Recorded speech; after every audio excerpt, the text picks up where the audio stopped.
What's up, everyone? Thank you for listening to another episode of the Sawyer Brothers Show. Please be sure to follow and subscribe to the show on Apple Podcasts and Spotify, and then follow our podcast accounts and SDI accounts on all socials. We post daily on Instagram, TikTok, Facebook, and YouTube. We appreciate the support and listens greatly. Thanks again.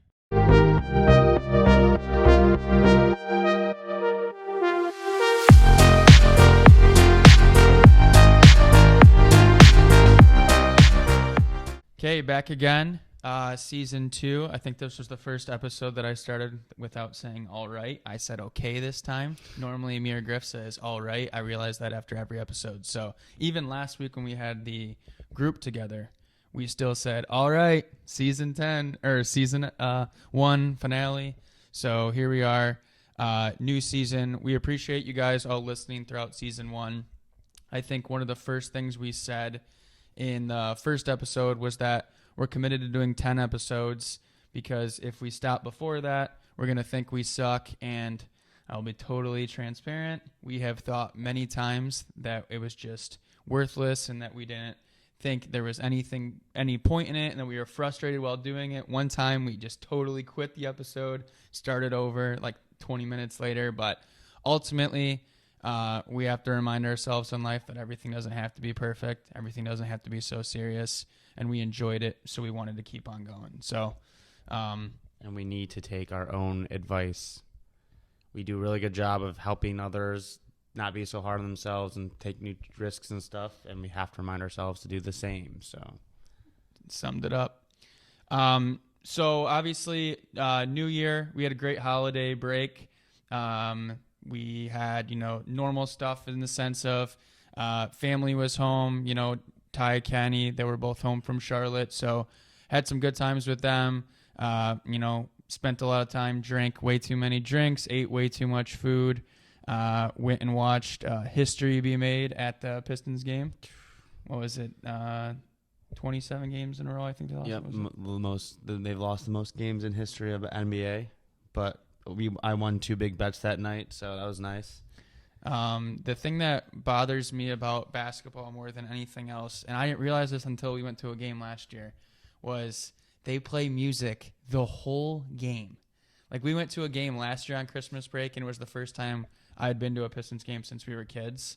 And when they were running up the court the first time and the music was still going, I thought they just forgot to turn it off because, like in hockey, they drop the puck at the face-off and the music immediately stops.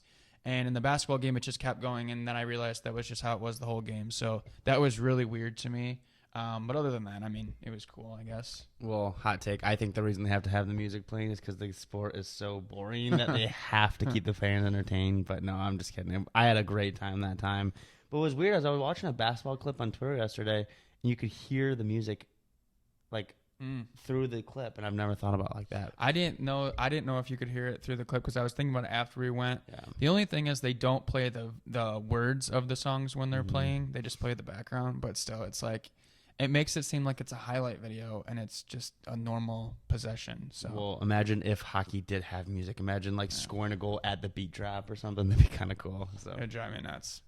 But anyways, it's weird going to LCA for a basketball game versus a hockey game, but still good to see both. And like you said, you won a couple bets, so that always helps. Along with that, with the new year, I enjoy a fresh start with things. I think it's important to slow things down and see and just reflect and just start over on things. I'm someone that believes if you think that you can improve something, regardless of when it is, just improve it, fix it. But there is something nice about starting over, knowing it's a new calendar year. It's the start of, it's the first day of the year, the first day of the week, whatever it is, it's a fresh start. So one thing that I was thinking about, and I got made fun of for this yesterday with one of my clients made fun of me for this, but she actually did agree with me, was I am someone, like I said, who likes order and structure and all of that. And so when I was looking at 2024's calendar, probably a month or two ago, I realized that January 1st, the first day of the year, was a Monday, which at the time I really liked that concept or just that randomness, because the first day of the year is a Monday. And I realize that a lot of people say that Sunday's the first day of the week. No. In my opinion, it's Monday. So I was like, okay, the first day of the year, it's a Monday, like everything's great. And I felt very aligned. And then I realized that the first day of the year will actually be a holiday. So the real first day of the year is a Tuesday because that was the first business day. So I told one of my clients that yesterday in a meeting, and she was like, Andrew, I feel extremely unsettled right now. I really don't appreciate you telling me that. So I don't know if that means that I'm just crazy or a complete nerd. She is too, if that's the case. But either way, it feels good to start a new year and everything. You can make changes in a new start anytime. It really doesn't matter in the big picture about when you start. I mean, it's the question of day one question mark or day one period. But I think it makes it easier to actually have like a deadline or, like you said, a fresh start or whatever. Just a like, timeline to work with. Yeah, there you go. So. And it's easy to track things that way. Like one of our when we started coaching, you're always looking for ways to just like put yourself, your team, your players, everyone in the right mindset.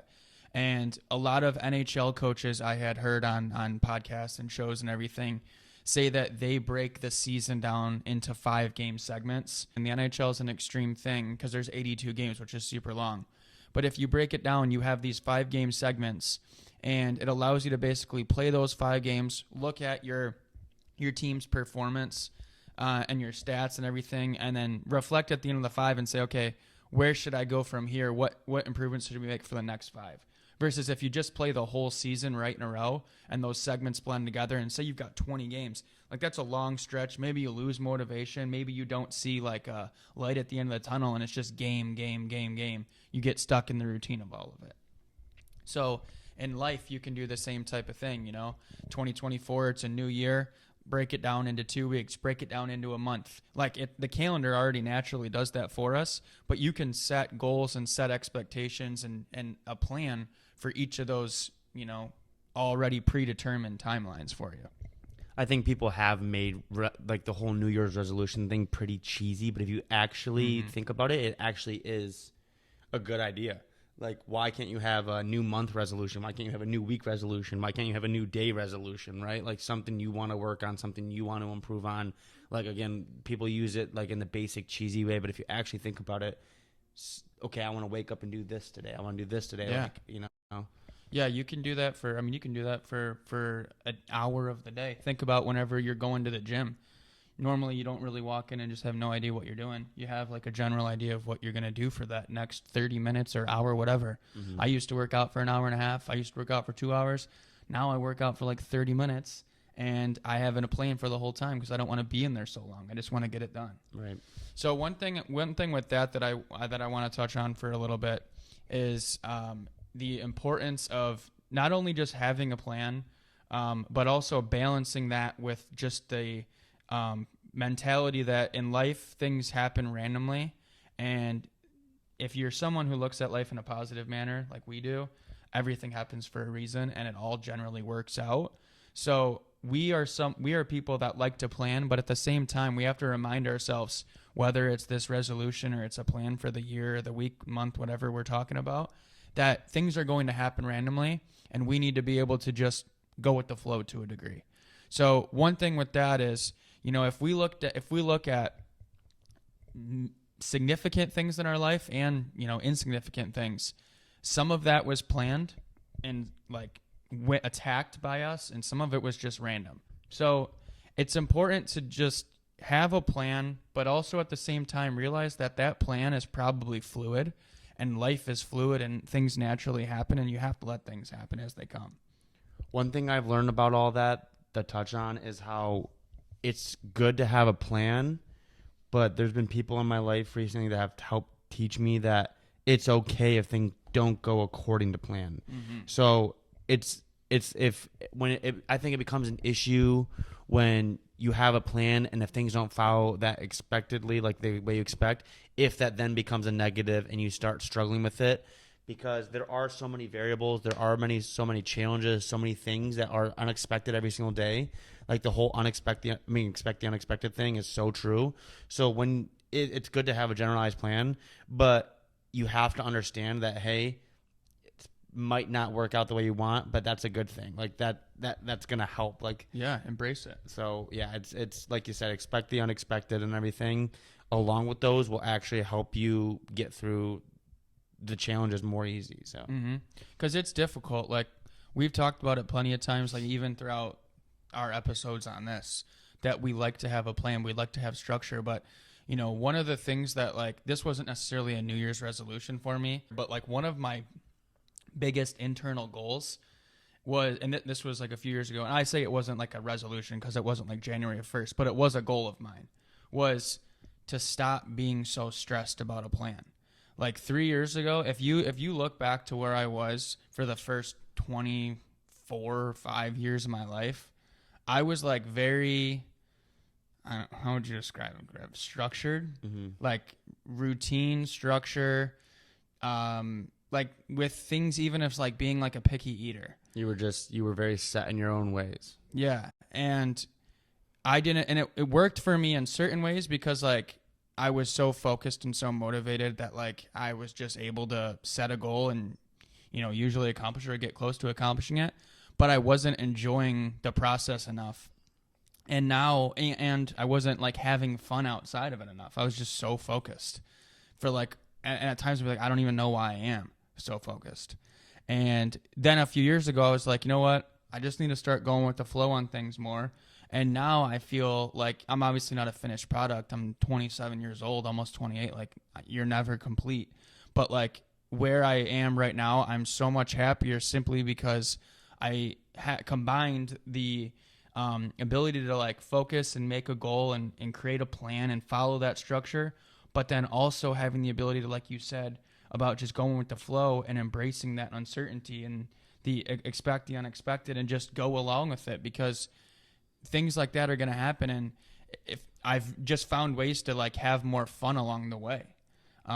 So I don't know. I think that's just really important. Like we always talk about balance in life. And I think balancing like that super focused type A personality with like a more laid back, go with the flow type B personality is extremely important in life for success, for fun, for not being burnt out, and for the people around you, because it's not easy being around someone that's just always on the go and always so detailed and structured that like you need that balance in life. So for me, I think that I've kind of roles reversed. I was so go with the flow in the last 2 years. I've kind of actually become more structured and more needing to follow a plan. So I have to even tell myself still to chill out here. Like it is a balance. Like sometimes you don't need to be the one to plan everything. Sometimes you're okay just to go with the flow and just not be perfect with follow exactly everything. So whether you're a person listening who considers himself more organized and structured and needing a plan, or someone who just says, screw it, let's go with the flow, I think it's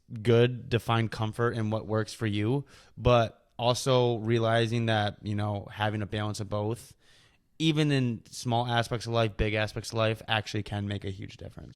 It's important to have balance in life, and the only way to figure out that healthy balance is trial and error and just kind of trying things, and that's what you ultimately have to do, because you're never a finished product, so you better just keep on reflecting and trying improving along the way.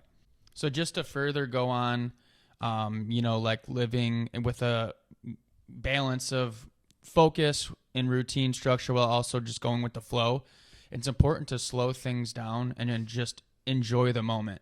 Like that is probably something that I tell myself more often than anything else, is to just like live in the moment. And I struggle with this with the same way that probably most people in today's world do, because our life is so fast, and like our days are so fast, and our phones are right in front of us, and like we just need to sit there and just like live in the moment sometimes. And I tell myself that because like in reality, you can go home and sit on your phone or watch TV pretty much any day of your life.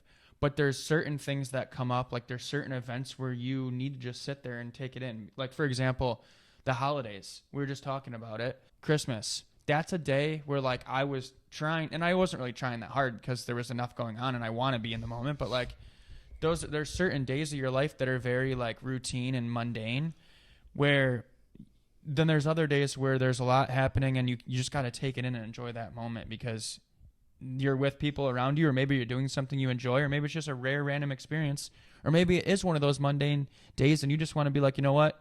I'm never going to be alive on Tuesday, January 2nd, sitting on my couch watching TV ever again. I better just take it in and enjoy this moment.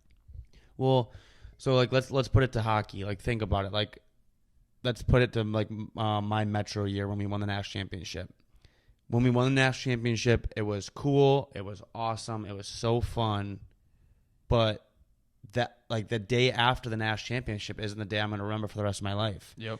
The part that I loved was the journey to get there, all the games leading up to it, all the work for it, all the stories we made along the way. So the journey to the goal is what's like, obviously the goal is what you're working for and what you're going to remember as well. But like the journey to lead up to it is what makes it all worth it. That's what makes it special.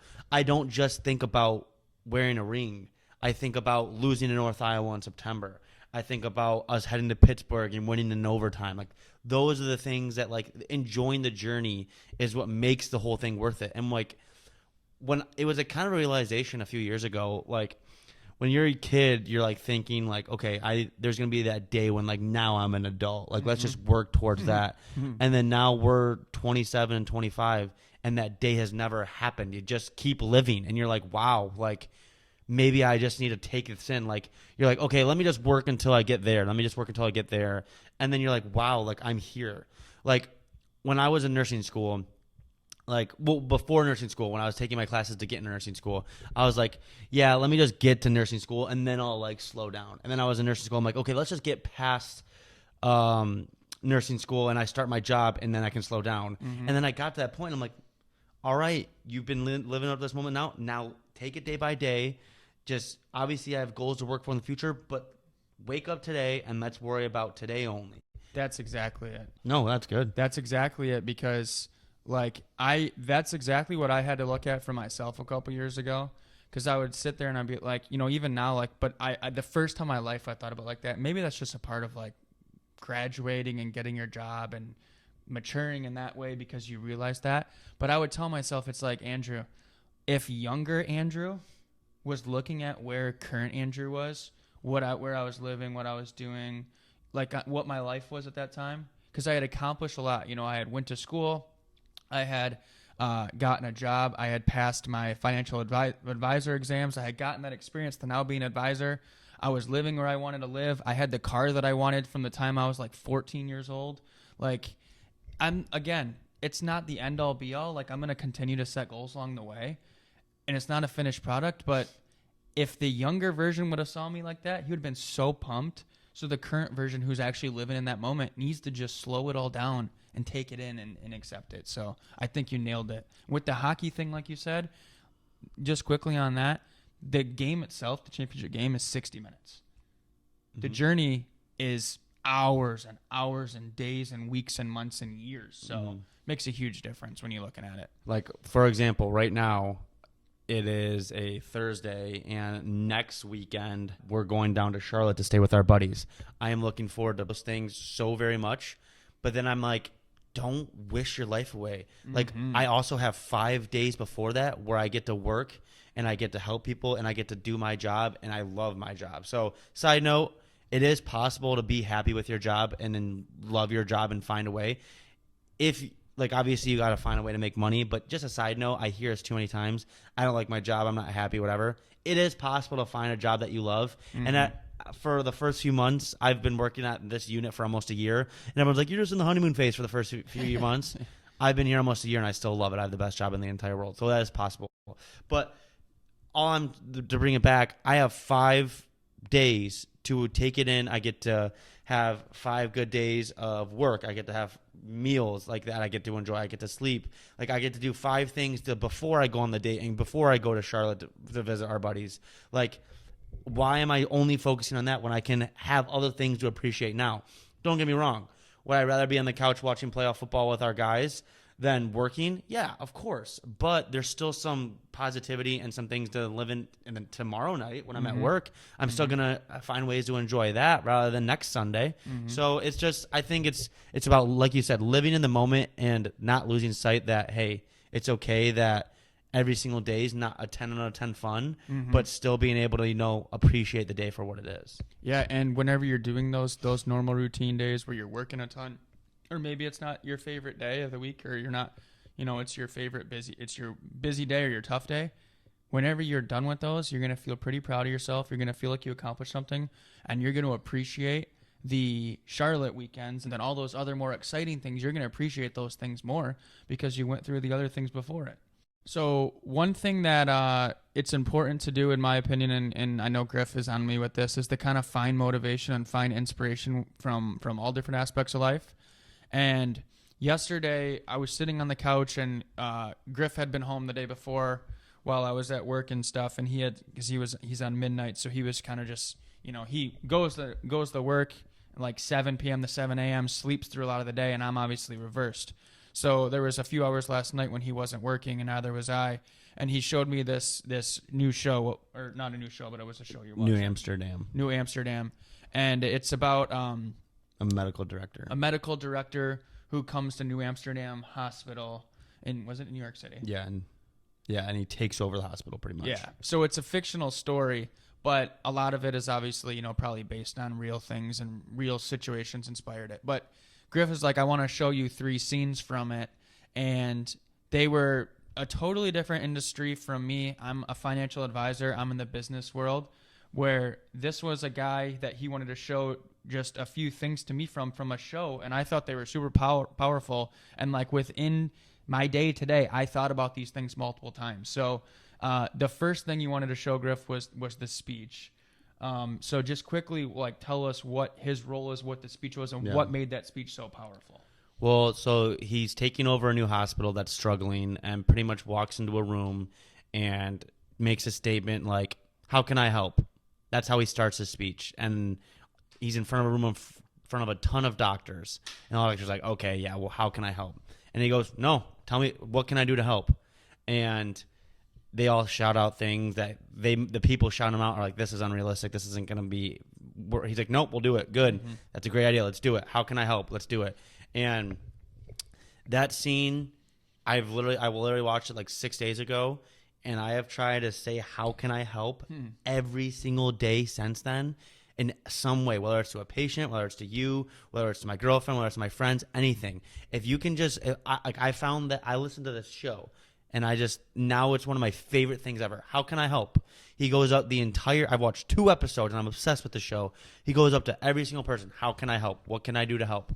And just that right there just literally was, I'm sure the show was intended to make the viewer do that, but it did its job. Now every single time I'm living my life, I'm like, how can I help? And that show gave me motivation to improve, to be better, to help someone else. How can I help? It allowed me to adapt to a new, word, style, saying that I'm mentality too. Yeah, a whole new mentality. That's awesome. The second part that we looked at was the scene. He basically has to tell this patient some pretty bad news.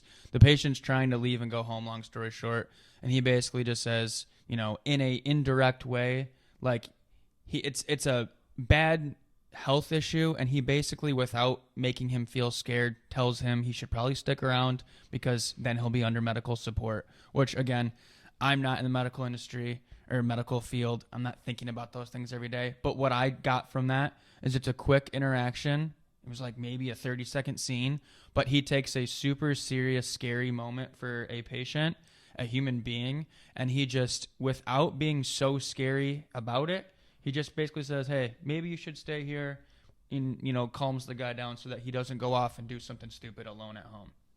The third scene was another example of this guy just being a great communicator. Was earlier in the episode, one of his employees. Obviously, I don't know the whole thing because I think in total we watched 5 minutes of it, 4 minutes. What I gathered was there's this woman employee who's director of marketing or something. Right.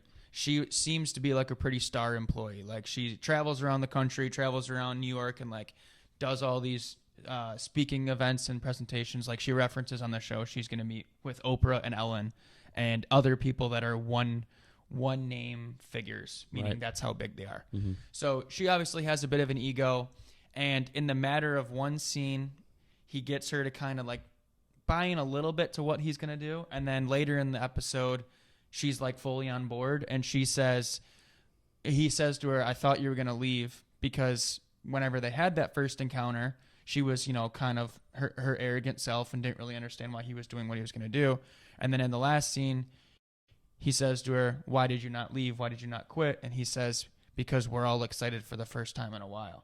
And what I got from that was, in a leadership position, or even not a leadership position, just a normal day-to-day job that you have, or you're a player on your team, or you're a coach, or you're an employee, even if you're not the one in charge, you're not the captain, you're not the coach, whatever, you can have a positive influence on people, and you can bring good energy around people. Like, this guy walked into a new job, and he was the top of the top. He was medical director. Medical director, which apparently is like above the doctors and that whole board and stuff. But everyone's motivated for their job that next day because he came in with a positive attitude and he wanted to make a difference, and he got those people on board. So there's a lot with that. We talk all the time about leadership and communication.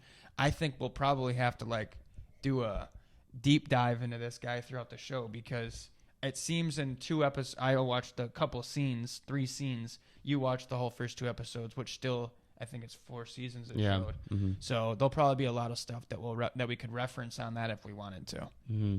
All right, so this last part here, obviously we try to incorporate some fun hockey stuff or whatever into the episodes as well, because again, the balance of being serious and having fun, and hockey or regular talk, life talk, hockey talk, whatever. So me and Griff listened to a podcast or a radio talk show called TSN or Overdrive on TSN nearly every day. It's 4 to 7. I'm actually kind of hesitant to explain this. It's 4 to 7 p.m. Monday through Friday, which is 15 hours a week. And we normally listen to all 15 hours. So he'll have it on his speaker in his room, and I can hear it through the wall.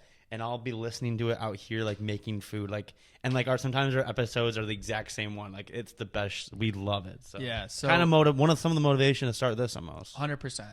Totally agree. It's 3 45-minute hours when we watch it. It's when we listen to it. It's the podcast version. Should trim off all the radio commercials.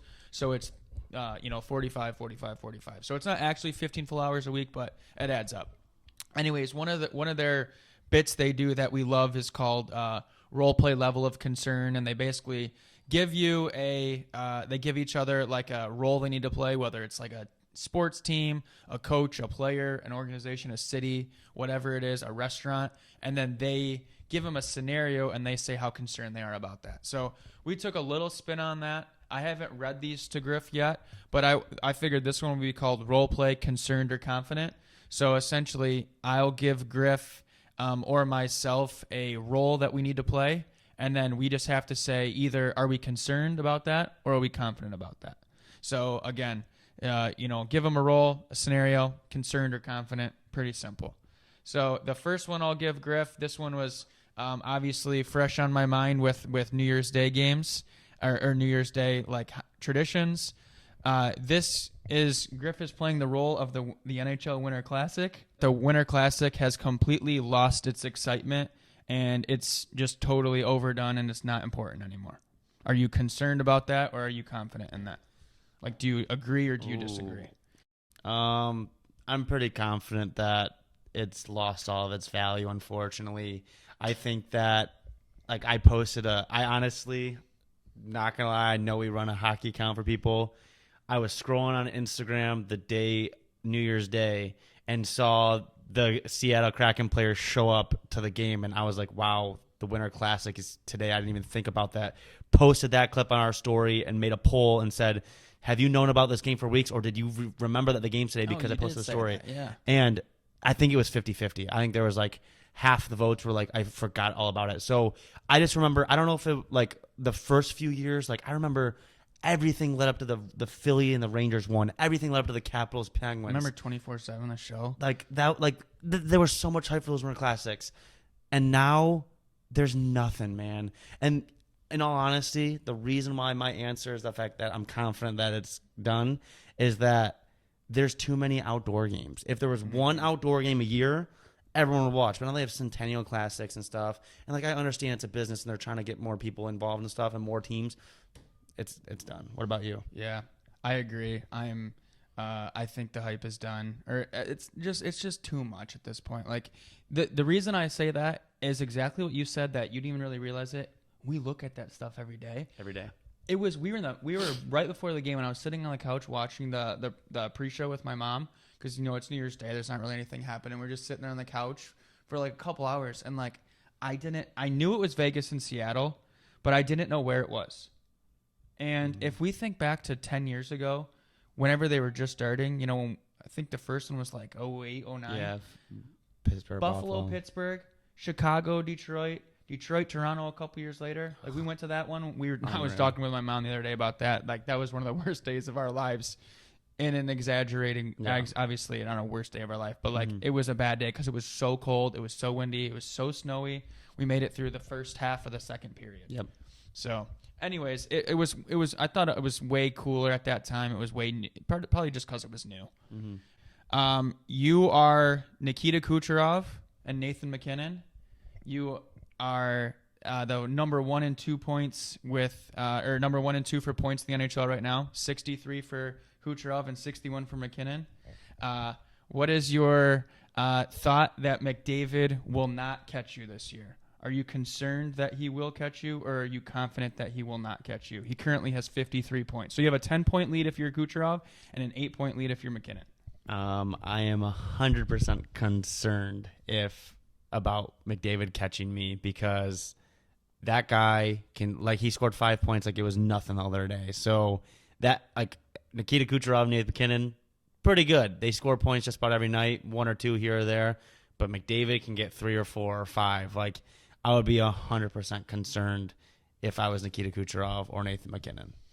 I think also on Overdrive, I think it was yesterday's episode, they made a bet that at the end of January, McDavid will be above them. And then one of the other guys said in the next 5 games, he'll be above them because they play Ottawa, Chicago, Montreal, and Detroit.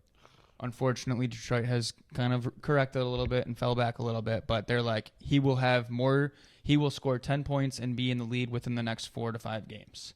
I see your question. I'll word this one. So you are playing the role of the Toronto Maple Leafs GM. Are you concerned with the goalie situation, with Ilya Samsonov struggling and being sent down to the AHL, Joseph Woll hurt, and are you concerned with having to rely on Martin Jones? Or are you confident that Martin Jones has a little bit left in him to give you guys a playoff run?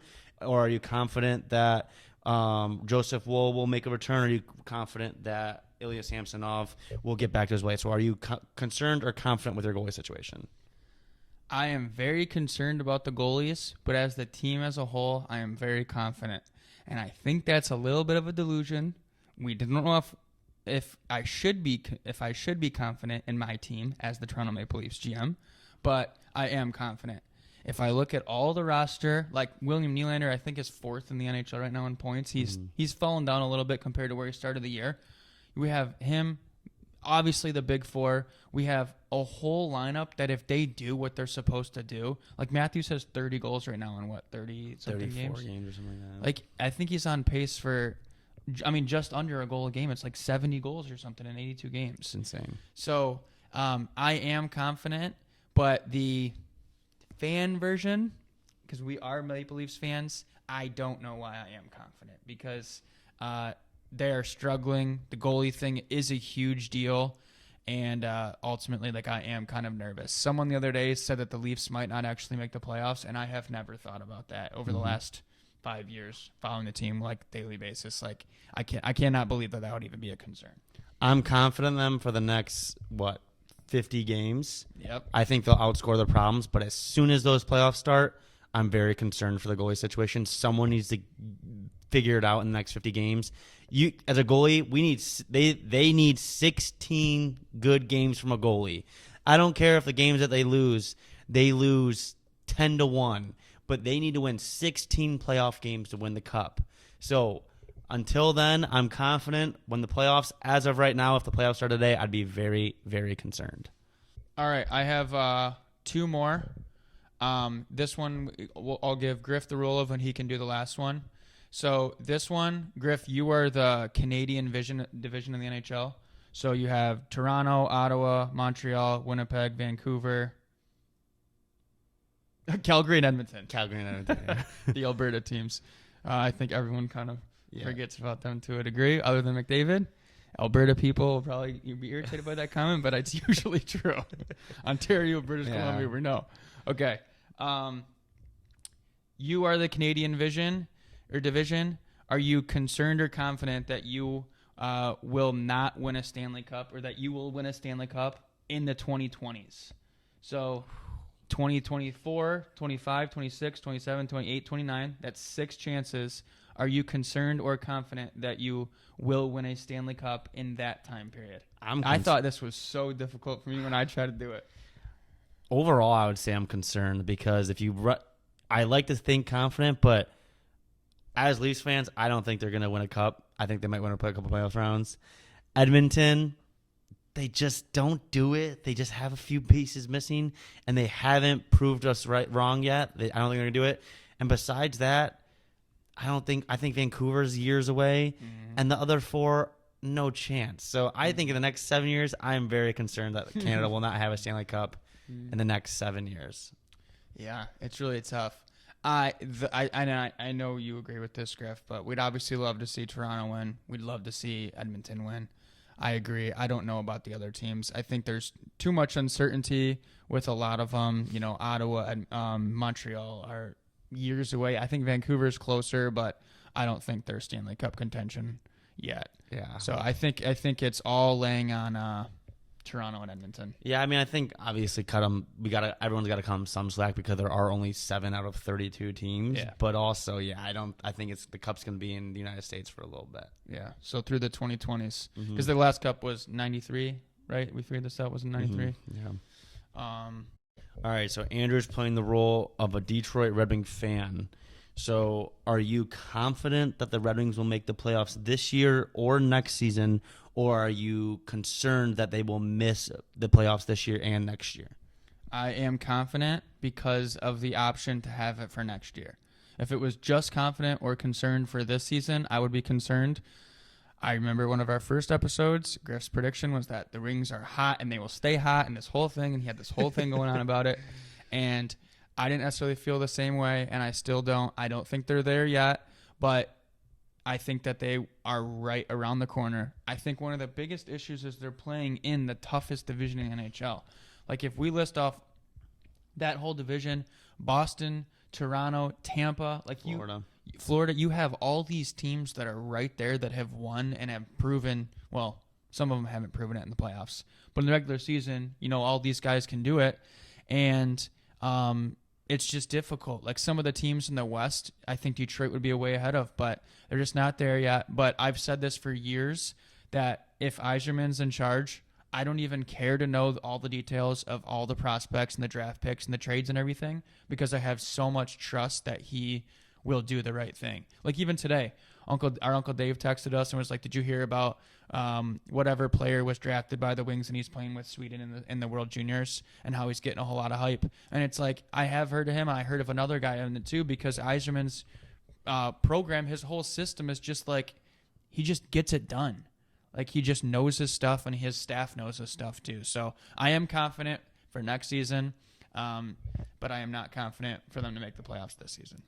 My answer was, I'm confident for 2 words: Steve Yzerman. Yeah, it's pretty simple. So thank you guys for listening. That wraps up episode 1 of season 2. Our plan is to pretty much just keep the seasons going as far as like 10 episode segments. We got a whole bunch of things planned, as far as some other topics we want to cover. We have a list of interviews that we want to do with guys that are, people in our life that have had an impact on us and that we just, enjoy and whatnot. So we'll be working on those and some other cool, exciting things coming along the way as well. So thank you guys for listening, and we'll be back soon.